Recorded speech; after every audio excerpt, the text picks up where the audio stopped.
हमें समझ में नहीं आता है कि पहले के ज़माने के लोग 5-5 6-6 बच्चे इतने आराम से कैसे पाल लेते थे। क्या पहले के ज़माने के बच्चों को डकार नहीं दिलानी होती थी, कि उनको दूध नहीं पिलाना होता था, कि उनके गैस नहीं बनती थी, कि वो टाइमली सो जाते थे? कुछ तो ऐसी बात होगी कि वो आराम से पल जाते थे। क्योंकि अब तो 2 बच्चों में मेरी हवाइयाँ उड़ी जा रही हैं, मेरे पसीने छूटे जा रहे हैं, छक्के छूटे जा रहे हैं। क्योंकि डॉक्टर के अनुसार छोटे बच्चे को 2-2 घंटे में दूध पिलाना होता है, फिर 15 से 20 मिनट डकार दिलानी होती है, फिर उनको सुलाना होता है, फिर वो पॉटी कर देते हैं। और जब तक उनको सब कुछ करके सुलाओ जब तक फिर 2 घंटे हो जाते हैं, उनके दूध पिलाने का टाइम हो जाता है। और जब वो सुबह सोते हैं तब जो हमारा पहला बड़ा बच्चा है उसके स्कूल जाने का टाइम हो जाता है, तो हमें फिर जगना पड़ता है। फिर जब रात में हमारे बड़े बच्चे के सोने का टाइम होता है तो हमारा छोटा बच्चा जग जाता है। तो हम कब सोएं इस बीच में?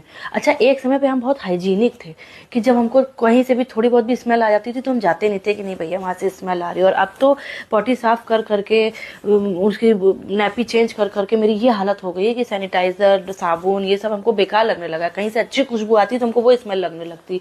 अच्छा, हमने ये सोचा था कि दूसरा बच्चा तो हम यूँ पाल लेंगे, क्योंकि पहले बच्चे का एक्सपीरियंस भी था और हमने ज्ञान भी बहुत लिया था सोशल मीडिया से, कि मतलब न्यू बॉर्न का चीट कोड निकाला था कि अगर आपका बच्चा नह नह करके रो रहा है मतलब वो भूखा, अगर ये कर रहा है इसका मतलब वो टायर्ड है, उसको सोना है।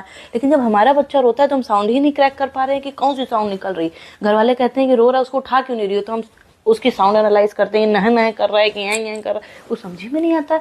अब उसमें हो जाती है फ्रस्ट्रेशन। अब फ्रस्ट्रेशन में इतने छोटे बच्चों को तो मार नहीं सकते हैं, बड़े बच्चों को मारेंगे तो उसकी मेंटल हेल्थ पे असर हो जाएगा, क्योंकि फर्स्ट बॉर्न है, उसका भी साइकोलॉजी का ध्यान रखना है। अब हम कहाँ निकालें अपनी फ्रस्ट्रेशन? तो हमें एक ही बच्चा नजर आता है, अपनी सासू माँ का बच्चा।